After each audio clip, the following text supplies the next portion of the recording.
I'm a surgeon and I'm a writer. My writing has become the way that I can focus in and begin to understand the problems that most confuse me. One case in point was a piece I wrote called Letting Go about a woman named Sarah Monopoly who might help take care of, who was diagnosed with stage 4 lung cancer during the 9th month of her pregnancy at the age of 34. This was one of the most difficult circumstances. You have a young woman with a brand new baby. Of course, everybody is fighting for every chance that she's got.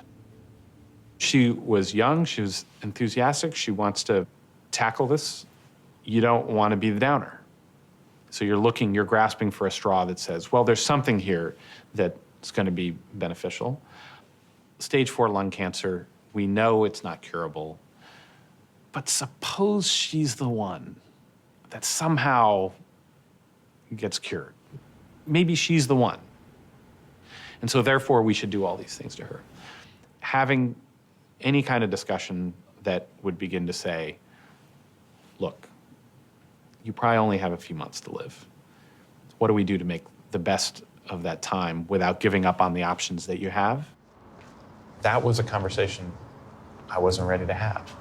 I don't think any of us were. Hey there. Dr. Glenda, how are you? How are you? Come on in.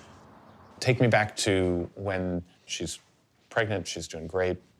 Yep. 39 weeks, your due date is coming, and The collapsed lung would not allow for a C-section. It was too dangerous to be opening her up with all that fluid buildup. So Sarah had Vivian basically pushing with one lung. It was so difficult, but she had the baby. You want to be part of that 15% that survives more than 5 years. You want to be that part of that group so badly. Yeah.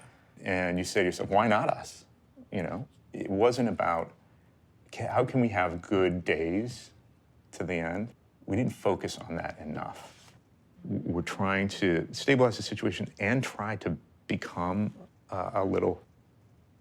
spend a little bit of time as a family. But it was an impossible situation, impossible summer. It was just excruciating.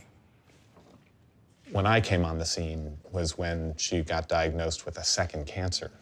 You know, in my mind, what I was thinking was I wouldn't offer this surgery because the lung cancer is gonna take her life. And yet I didn't feel I could say that to you all. I think we started talking about the experimental therapy that you all were hoping to get on for a trial with the lung cancer. And I remember saying something I sort of regret, which was, you know, maybe that experimental therapy will work for the thyroid cancer too. I said that, and I know it was complete. Well, you had joined us in our sunny disposition, hoping for the best. I knew it was not gonna. I mean, in other words, the reason I regret it is because I knew it was a complete lie. I just was wanting something positive to say. I did not know it was an outright lie. You could lose your license for that. I know. But I think I don't think I was terribly equipped for having that conversation. And maybe you all weren't. I don't think we were. I've thought often about what did that cost us? What did we miss out on? What did we forego by consistently pursuing treatment after treatment after treatment, which made her sicker and sicker and sicker? The very last week of her life, she had brain radiation. She was planned for the experimental therapy the following Monday. You woke up and she wasn't doing so well on a Friday. What happened then?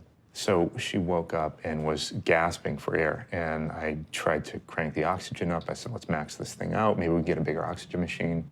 We were so close to getting to the next potential fix. And she said, I can't do this. I can't do it at home. I'm too scared. I'm gasping for air, and I can't do this. We should have started earlier with the effort to have quality time together. The chemo had made her so weak that she couldn't hold Vivian. It was exhausting. And that was not that was not a good outcome for the final months. Yeah. It's not where we wanted to be.